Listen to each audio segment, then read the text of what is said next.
कभी आपने सोचा है, जब जिंदगी में चुनौतियां बढ़ती हैं, तो क्या उम्मीद भी उतनी ही बढ़ती है? आज हम बात करेंगे एक ऐसे बदलाव की, जहां मुश्किलें बहुत हैं, लेकिन उम्मीद उससे भी ज्यादा मजबूत है। नेपाल में हाल ही में एक बड़ा बदलाव देखने को मिला है। नए प्रधानमंत्री के रूप में केपी शर्मा ओली ने पद संभाला है।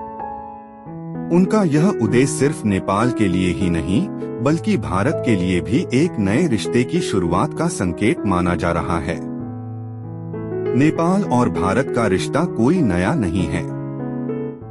यह रिश्ता इतिहास, संस्कृति, भाषा और विश्वास से जुड़ा हुआ है।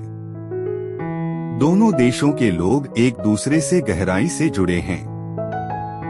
लेकिन हर कहानी में एक मोड़ आता है। पिछले कुछ सालों में नेपाल को कई चुनौतियों का सामना करना पड़ा है। आर्थिक संकट, बेरोजगारी और विकास की धीमी रफ्तार, इन सब ने देश की प्रगति को रोक दिया। युवाओं में निराशा बढ़ रही है। कई लोग बेहतर अवसरों की तलाश में देश छोड़ने को मजबूर हो रहे हैं। ऐसे समय में एक नेता का काम सिर्फ सत्ता संभालना नहीं होता, बल्कि लोगों के दिलों में फिर से उम्मीद जगाना होता है। केपी शर्मा ओली ने अपने पिछले कार्यकाल में कुछ बड़े फैसले लिए थे। इंफ्रास्ट्रक्चर, डिजिटल विकास और सार्वजनिक सेवाओं को बेहतर बनाने की दिशा में काम किया गया। लेकिन इस बार चुनौतियां और भी बड़ी हैं। देश में भ्रष्टाचार की समस्या है, राजनीतिक अस्थिरता है और जनता के भरोसे को फिर से जीतना सबसे बड़ी जिम्मेदारी है। अब सवाल यह है, क्या यह नया नेतृत्व नेपाल को एक नई दिशा दे पाएगा? भारत के लिए भी यह बदलाव महत्वपूर्ण है।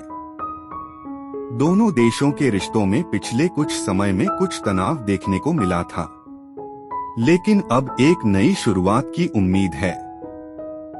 व्यापार, ऊर्जा, कनेक्टिविटी और सांस्कृतिक संबंधों के जरिए दोनों देश अपने रिश्तों को और मजबूत बना सकते हैं।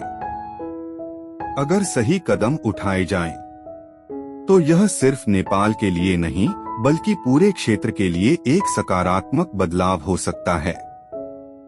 लेकिन याद रखिए, हर उम्मीद के साथ एक जिम्मेदारी भी आती है।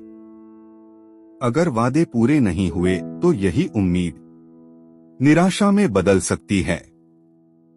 इसलिए आज सबसे जरूरी है सही फैसले, मजबूत नेतृत्व और जनता का विश्वास। क्योंकि चुनौतियां चाहे जितनी बड़ी हों, अगर इरादा मजबूत हो तो उम्मीद हमेशा जीतती है।